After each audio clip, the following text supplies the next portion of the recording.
Madeline, get ready, we are going to enter the house from the back using your phasing powers. I am detecting a strange mutant power beside a familiar presence. It's Mystique.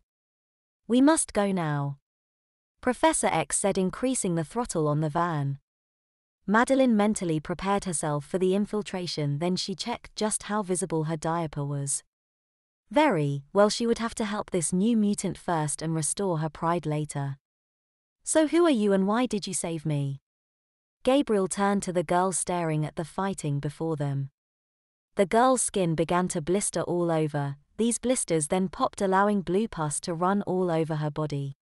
The pus began to change her skin into a deep dark blue color and her clothes dissolved into a single white garment.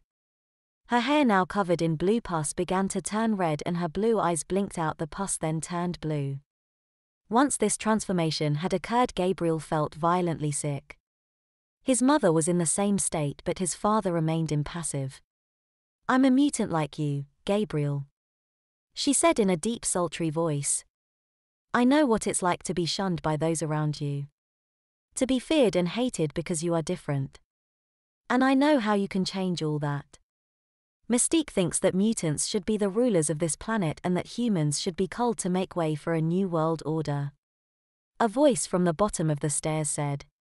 Everybody turned and saw a bald man sitting in a wheelchair phase through a wall with a pretty teen girl walking behind holding onto the wheelchair.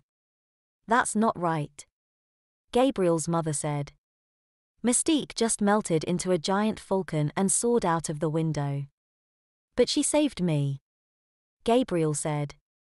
Yes, she also started this riot, Madeline said, consciously moving behind the professor to hide her diapered behind. I am picking up Cyclops and the others outside. Madeline, please go and check to see if you could find where the last mutant signal is coming from. I am detecting something strange.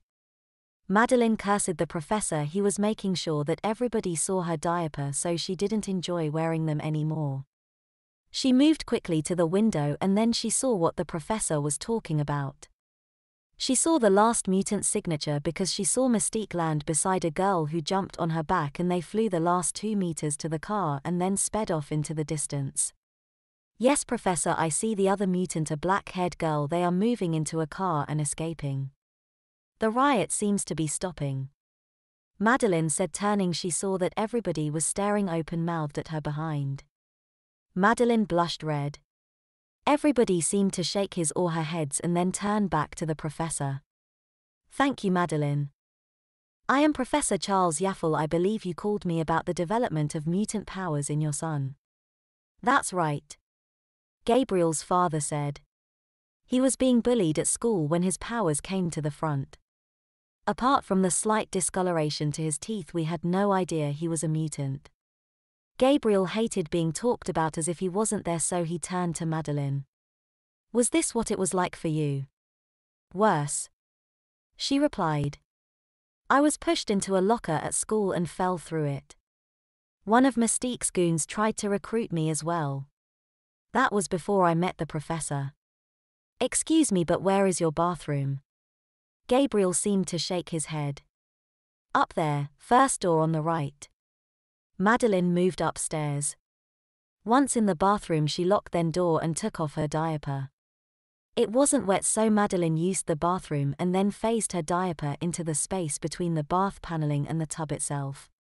Then she refastened her suit and moved back downstairs. She could already hear Scott and Logan talking to the new mutant's parents whilst she could see the professor talking to the mutant himself.